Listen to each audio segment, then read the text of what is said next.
하나님 말씀을 받습니다. 오늘은 잠언 4장 25절에서 5장 2절까지 말씀을 우리가 받도록 하겠습니다. 한 절씩 말씀을 읽겠습니다. 25절. 내 눈은 바로 보며 내 눈꺼풀은 내 앞을 곧게 살펴 내 발이 행할 길을 평탄하게 하며 내 모든 길을 든든히 하라. 27절. 좌로나 우로나 치우치지 말고 내 발을 악에서 떠나게 하라. 1절. 내 아들아 내 지혜에 주의하며 내 명철에 내 귀를 기울여서 2절 함께요. 근신을 지키며 내 입술로 지식을 지키도록 하라. 아멘. 하나님 말씀입니다. 자, 오늘 새벽에는 설교 제목이 나의 시선을 어디에 두고 살 것인가 제목의 말씀을 나눌게요. 여러분, 우리가 때로는 숲을 볼 때도 있지만 또 나무를 볼 때도 있어요. 그러니까 나무를 이렇게 자세히 볼 때도 있지만 또 전체 숲을 멀리 전체를 볼 수 있는 눈이 있어야 됩니다. 그거를 시선이라 그래요. 또는 시각이라 그러는데, 여러분 몽골 사람들이 그렇게 이 시력이 좋다 그래요. 그 사람들은 늘 저 지평선을 매일 바라보고 멀리 내다보는 그 습관들이 있어서 그렇게 시력이 좋다고 합니다. 몽골 사람들은 안경 쓴 사람이 전 국민의 거의 소수라 그러죠. 참 눈이 좋다 그래요.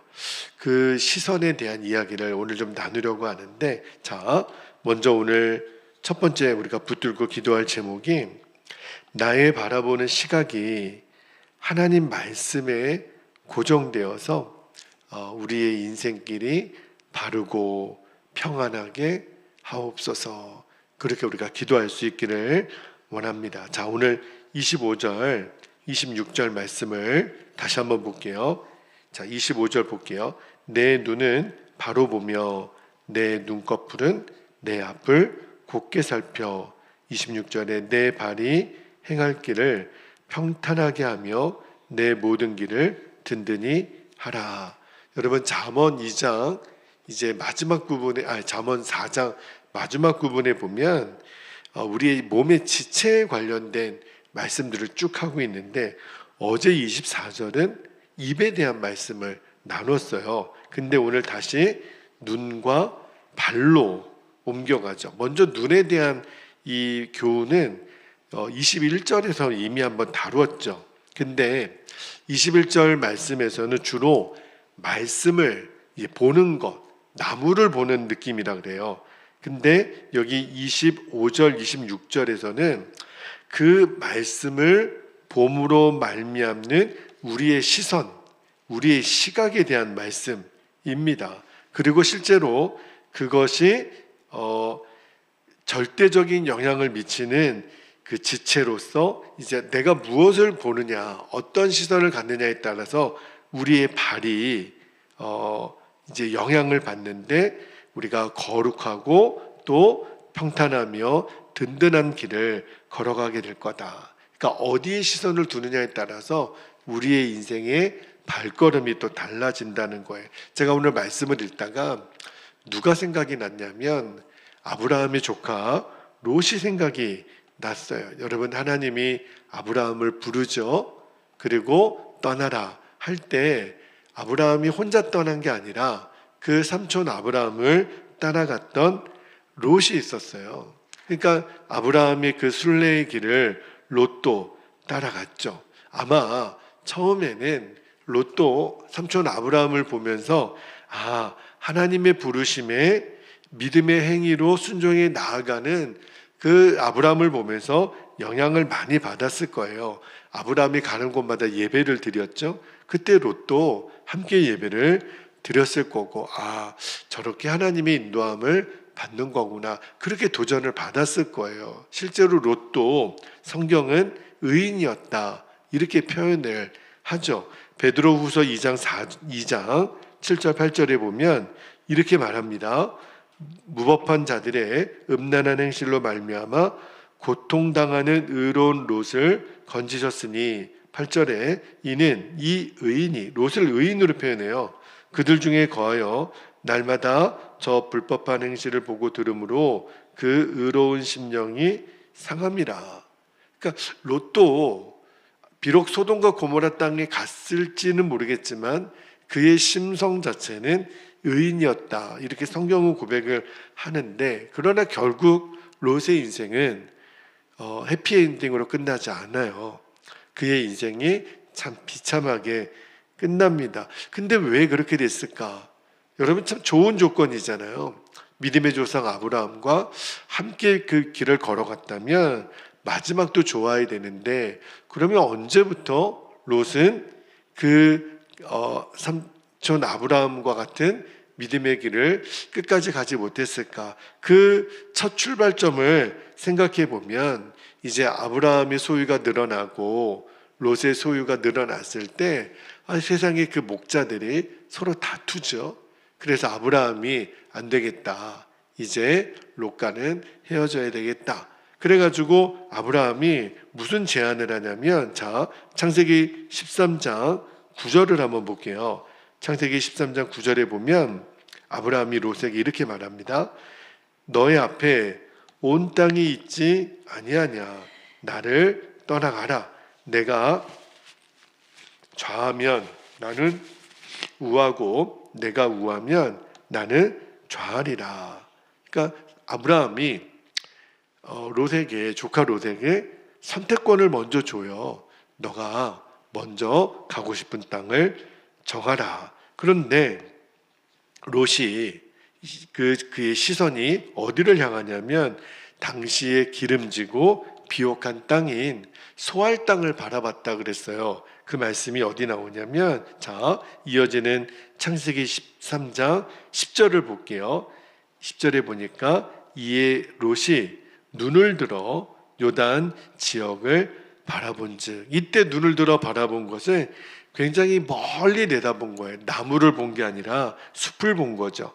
소알까지 온 땅에 물이 넉넉하니 여호와께서 소돔과 고모라를 멸하시기 전이었으므로 여호와의 동산 같고 애굽 땅과 같았더라. 그러니까 롯의 보기에 삼촌이 먼저 나보고 땅을 선택하라 하니 어디로 가지? 그러니까 그의 시선이 아무런 거리낌 없이 그 소알 땅을 향해서 가는 거예요. 자, 그런데 롯은 그 땅에 기름진 것만 봤지만 롯이 눈의 시선의 한계가 거기에요.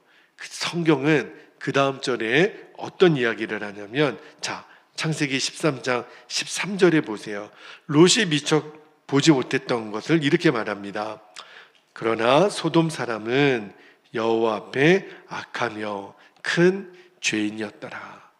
이게 뭘 말하냐면, 롯이 그 소돔 땅에 비옥한 것은 보았지만 그 영적인 그 분위기는 읽지를 못했어요. 그러니까 내 눈앞에 보이는 거, 그것만 바라보고 결국은 롯이 그 소돔과 고모라 땅에 가서 굉장히 악한 영향력을 받습니다. 그리고 처음에는 그가 의로운 자라, 그 당시 소돔성에 있었던 그런 죄악의 현실에 대해서 내가 이럴 줄은 몰랐겠죠. 내가 이럴 줄 알았으면 안 왔을지 모르겠지만, 그러나 서서히 롯도 소돔과 고모라 땅의 사람들의 영향을 받습니다. 하나님의 사람들이 롯의 집에 들어갔을 때 롯이 어떻게 반응해요? 이 남자들하고 상관하지 말라. 그리고 그의 딸들을 그 시정 잡배들에게 내어주려고 그러잖아요. 그러니까 벌써 이 롯의 가치관이 변질이 된 거예요. 그리고 나중에 어떤 일이 벌어지냐면, 천신만고 끝에 아내는 소금 기둥으로 되고 온 소돔과 고모라가 불심판을 받았을 때, 유황심판을 받았을 때 두 딸과 나와서 겨우 살죠. 그러나 결국은 근친상간을 하면서 모압과 에돔의 조상이 되고 말아요. 자, 오늘 말씀을 통해서 제가 묵상하면서 깨닫게 되는 게 뭐냐면, 우리도 그래요. 우리가 늘 나무를 보듯이 하나님 말씀을 자세히 보지만, 그러나 그 지혜의 말씀으로 세상과 사물을 바라볼 때 우리의 시선이 우리가 어떠냐는 것을 점검해 보자는 거예요. 우리가 바라보는 것이 그만큼 중요합니다. 그래서 예수님이 산상수훈에서 이렇게 말씀하세요. 자, 마태복음 6장 22절에 보면 예수님이 이렇게 말씀하십니다. 눈은 몸의 등불이니 그러므로 내 눈이 성하면 온몸이 밝을 것이요. 이 말은 예수님이 빨리 안과에 가서 치료를 받으라 이런 의미가 아니에요. 눈이 몸의 등불이라는 것은 너의 시선을 지금 어디에 고정하느냐에 따라서 너의 인생이 달라질 거다. 우리가 늘 바라보는 것이 망령되고 허탄한 것을 보면 우리의 인생이 그렇게 된다는 거예요. 그죠? 우리가 하나님 말씀을 열심히 읽죠. 그것뿐만 아니라 늘 우리의 시선을 어디에 두느냐. 근데 우리의 시선을 왜 우리가 24시간 예수님을 바라보라 그래요? 그러지 않으면 자꾸 세상에 우리의 눈이 가요. 음란하고 폭력적이고 허탄한 것. 우리의 시선을 거기다 두면 우리도 알게 모르게 그 영향을 받는다고요. 우리가 숲을 보라 그랬죠. 우리가 나무인 하나님 말씀을 아무리 고정해도 또 하나 세상을 자꾸 겸하여 바라보면 우리가 그 영향력을 받는다는 거니까 우리가 늘 하나님 말씀에 집중하고 또 주님이 원하시는 것을 보게 하시는 거죠. 그래서 여러분들이 기도할 때 하나님의 눈으로 이 세상을 보게 해달라고 그렇게 기도할 수 있기를 바랍니다. 그래야 우리의 발이 든든하고 평탄한 길로 가게 되어 있는 거예요. 오늘 하나님이 그 말씀을 하는 거예요. 아, 그렇구나. 하나님의 기뻐하시고 선하시고 온전한 뜻이 무엇인지 너희들이 분별하라. 이 말은 우리의 시선을 하나님의 눈으로 이렇게 안경을 써서 바라보라는 거예요. 그때 주께서 우리의 걸음을 복되게 하시고 주님의 평탄한 길로 복의 길로 인도하실 줄로 믿습니다. 자, 오늘 두 번째 붙들고 기도할 제목을 나눌게요. 자, 두 번째 기도 제목은 모든 거짓의 유혹으로부터 내 자신을 지키는 하나님 말씀에 전념하게 하옵소서. 조금 전에 숲을 보라는 말씀을 드렸다면 이번에는 나무를 더 집중해서 보라는 말씀을 드릴게요. 자, 이제 잠언이 5장으로 넘어갑니다. 자, 5장 1절 2절 다시 한번 읽어드릴게요. 내 아들아, 내 지혜에 주의하며 내 명철에 내 귀를 기울여서 2절에 근신을 지키며 내 입술로 지식을 지키도록 하라. 잠언 말씀을 잘 읽다 보면 그 말씀이 그 말씀 같고 굉장히 반복적인 말씀들이 많이 나오는데 근데 그 절마다 적용점이 굉장히 다양하고 그 스펙트럼이 넓더라고요. 여기 2절에 근신을 지키며 내 입술로 지식을 지키도록 하라 그랬는데 그 1절에 보니까 내 지혜에 주의하며 내 명철의 귀를 기울여야 할 이유와 결과에 대해서 2절에 말하고 있어요. 그러니까 이런 거예요. 지금 지혜자가 전하는 지혜와 명철, 하나님 말씀에 귀를 기울이게 되면 우리가 근신하게 된다는 거예요. 그리고 내 입술로 지식을 지킨다. 그래서 저는 말씀을 읽다가 입술로 지식을 지키는 거는 또 뭐지? 그 고민이 됐어요. 그래서 말씀을 여러 군데 주석도 보고 이렇게 원어 성경을 보니까 이렇게 되어 있더라고요. 하나님의 진리로부터 우리를 자꾸 벗어나게 하려는 유혹하는 자들이 우리 주변에 있다는 거예요. 그들이 어떠한 유혹을 주더라도 하나님 말씀으로 정확하게 반박할 줄 알고 하나님의 진리에서 떠나지 말라. 그러니까 늘 우리가 진리의 말씀을 벗어나도록 우리를 유혹하는 자들이 있다라는 거예요. 그러니까 지금도 태초에 에덴 동산에서 아담과 하와를 꿰어 선악과를 따먹게 했던 그 사단의 무리들의 그 속한 자들이 이 역사가, 하나님의 역사가 진행되어 지금까지 오는 동안 하나님의 백성들을 계속 미혹했다는 거예요. 거짓으로. 여러분, 사탄은요, 우리가 편안하게 신앙생활하도록 내버려 두지 않아요. 사단의 궁극적인 목적은 그가 원래 천상에서 쫓겨나와서 하나님을 대적하는 존재가 사단이니까 하나님이 가장 사랑하는 우리 인간들을 하나님의 형상을 닮은 인생대로 살기를 제일 싫어하는 거예요. 그래서 계속 우리를 망하게 하고 또 우리를 해하려고 유혹을 하죠. 할 수만 있으면 온갖 거짓으로 우리 하나님의 백성들을 유혹하고 넘어지려고, 특히 이단들이 지금 하는 짓들이 딱 그거예요. 우리를 미혹하고 넘어뜨리려고. 여러분, 그 첫사람 아담 때부터 있었던 일인데 창세기 3장에 보면 그 사단이 뱀의 형상으로 아담과 하와에게 접근해서 말로 유혹을 해요. 그러니까 여러분 잘 보세요. 영적인 원리는요, 마귀는 우리를 어떤 물리적인 폭력으로 우리를 공격하지 않아요. 거의 대부분은 말로 유혹합니다. 그죠? 선악과를 먹어보라는 거예요. 그러면 너희 눈이 밝아져서 하나님처럼 될 거다.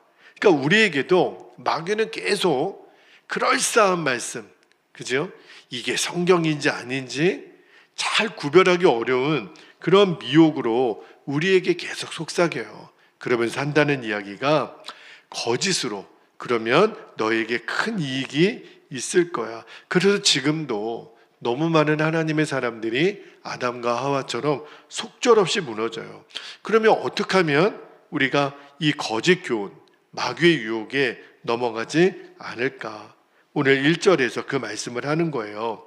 지혜와 명철은 하나님의 말씀이거든요. 말씀을 지키라는 거예요. 말씀 앞에 굳게 서라는 거예요. 그러니까 아담과 하와도 하나님 말씀을 건성으로 들었죠.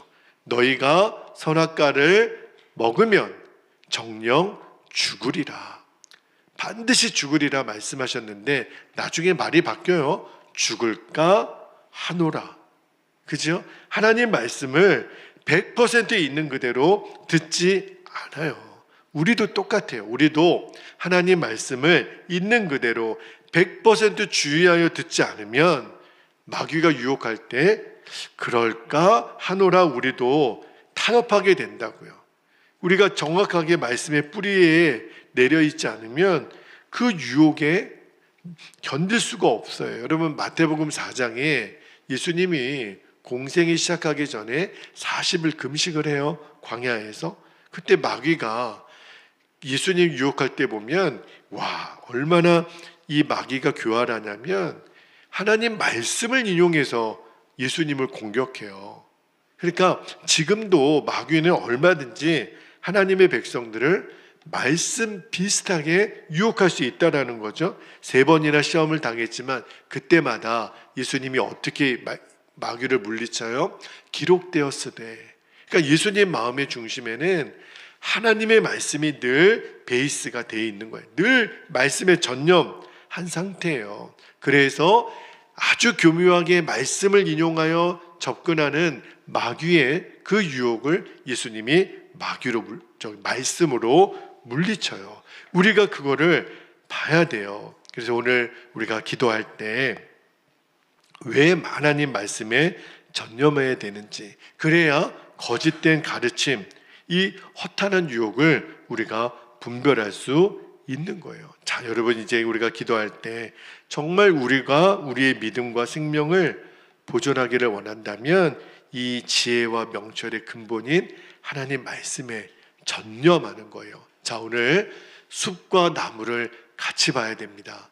우리가 하나님 말씀에 전념하면서도 하나님의 시선으로 세상을 바라볼 줄 알고 우리의 인생을 바라볼 줄 아는 그러한 우리의 시선이 나무에도 숲도 다 볼 수 있는 그러한 은혜가 저와 여러분에게 있기를 주님의 이름으로 축복합니다. 자, 이제 기도하겠습니다. 2가지 기도 제목을 이미 나누었어요. 다시 한번 읽고 기도하겠는데, 첫 번째는 나의 바라보는 시각, 시선이 하나님 말씀에 고정되어 인생길을 바르고 평안하게 하옵소서. 우리의 걸어가는 길이 바르고 평안하기 위해서는 우리의 시선이, 그죠? 하나님의 시선으로 바라보게 하소서. 두 번째, 모든 거짓의 유혹으로부터 내 자신을 지키는 하나님 말씀에 전념하는 거예요.